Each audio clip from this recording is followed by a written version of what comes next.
Video about the safety and physics of jumping vehicles, especially off-road. Every inexperienced person thinks that jumping a vehicle, a car, or a bike, or whatever is just point and go and shoot. There's a lot more to it than that if you want to land right, take off right, and do it safely. First thing is that the upslope of your jump is longer than the wheelbase of your vehicle. I've seen so many children make a little tiny wooden ramp on the street and jump a bicycle off it, but the ramp is only half the length of the wheelbase of their bicycle. So as soon as they hit that thing, the bike does a big parabolic arc, lands on its front wheel, and they go head over heels over the handlebars and can seriously hurt themselves doing that. Your landing, your takeoff should be long enough, if it was designed ideally, that when you hit the hill, your suspension compresses, and as the suspension is rebounding and releasing from the compression, it should do all of that before either wheel leaves the top of the hill, and then that's a really well engineered jump. If your takeoff ramp is too short, what happens is, when you hit it, your front wheel is in the air while your back wheel is now hitting it secondly. And when that happens, it causes your back wheel to kick the bike up like this, and you'll land right on your front end and possibly do an end over. That's even with a car too. You see so many short little dirt bumps and people trying to jump them with pickup trucks and cars and doing a hard nosedive and killing the rad cradle. Next thing is, your takeoff ramp should have a nice curve to it. If you don't, front wheel can hit that angle so hard that the suspension compresses on your bicycle or your motorcycle so much that it's like running into a wall for a second. It's like when you in a gravel pit and there's a big pile of gravel or dirt and it's on like this 45-degree angle, then all of a sudden there's ground. People just think they can drive at that thing, hit it at full speed, and go right up the hill. Well, technically they can, but your front wheel digs in and decelerates so quickly that if you don't have your mouth closed and your teeth shut, you can actually bite off the tip of your tongue and you get a sore neck because your neck snaps so much when you're suddenly changing direction. So a proper jump always has a little bit of a curve to it to start it off. Next problem people have often doing jumps is they're scared of the jump. So they hit everything at the right speed. When they get halfway up, they let off on the power. When you let off on the power, the vehicle has deceleration, and all of a sudden it'll do a big parabolic curve and cause you to land on your front end. Doesn't matter what kind of vehicle you have, and that can seriously hurt you or fly over the handlebars. The ultimate jump, done it just properly, you hit the jump with a blast of power just as you're hitting the curve, and that kind of lifts your front end up. And any kind of vehicle you're driving, it works the same way, so your front end doesn't dig in. You keep some power on all the way, and you keep some power just till you're coming off. If you have too much power, you'll land on your back wheels first, and then your front end comes slamming down. And landing on your back wheels first can even break your tailbone and give you spinal compression. Now, if you're jumping a truck or a car, there's some issues you have to think about before you do this so it hopefully works out right.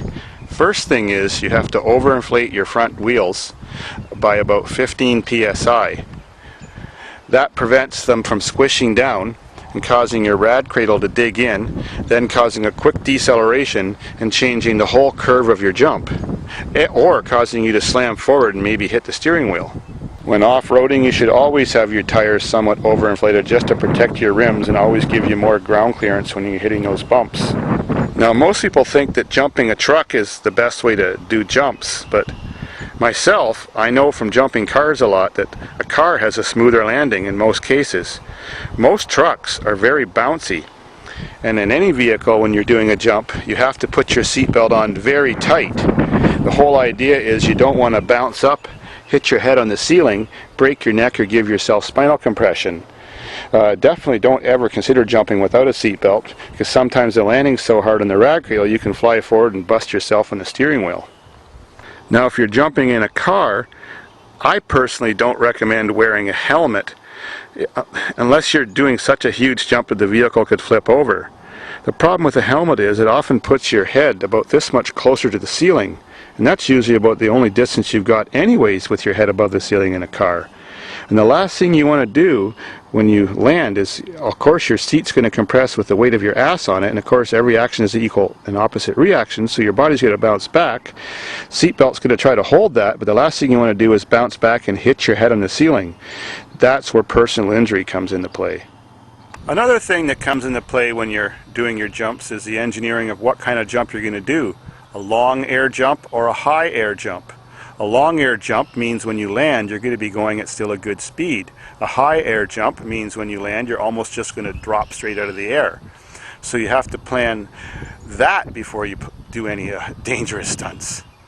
Long air jumps, of course, you've got a lot more speed, and what happens in that situation, especially with cars and snowmobiles, is the air has an effect on your vehicle.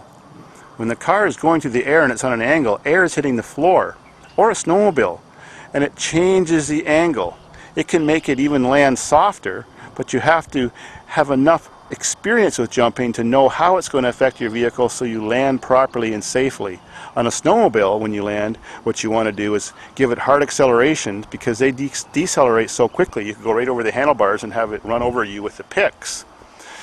On a car, the most important thing is when you land, your automatic reflex is to put the brakes on when you're in midair. When you put the brakes on in midair, your vehicle then digs into the ground and hits twice as hard as it would have hit if you landed without the brakes on. So when you're jumping things like cars or trucks, you don't put the brakes on until you've rolled about 10 feet after the jump. You have to sort of remind yourself over and over when you're in the air jumping, because you'll just automatically put the brakes on and forget. Last thing is, if you're making a jump, is it going to be a double, a triple, a tabletop? Well, tabletops are the safest, because if you're not sure what speed to hit your jump at and how your vehicle is going to land and all that stuff, you're just going to land on flat ground, or maybe even the downslope, which is ideal. If you're doing a double or triple, well then you've got a big airspace to jump, and if you hit it too slow, you land somewhere in the middle and then sort of ride up the hill on the other side, which is the landing, or you land against the top of the landing and case it. And if you're on a bike or something, or a car, your front end digs in so hard you can flip right over and kill yourself. And of course, if you're going exactly the right speed, you'll land on the downslope and you'll hardly even feel the jump. But unless you're experienced, it's better to learn how to jump vehicles on tabletops. Good luck, and don't try this at home unless you understand and comprehend the risks and the physics and the safety behind all of this madness. Oh, and one more thing. Always jump up jumps. Never jump off jumps. Jumps are made to go up. If you jump off a jump, like for example, you're coming this direction and you land downhill, well, gravity always makes your front end fall before your back end, and your front end always digs hard. You can jump off hills a little bit, but you need to do it with very hard acceleration while you do it to keep your plane of your vehicle like this when it lands, instead of like that.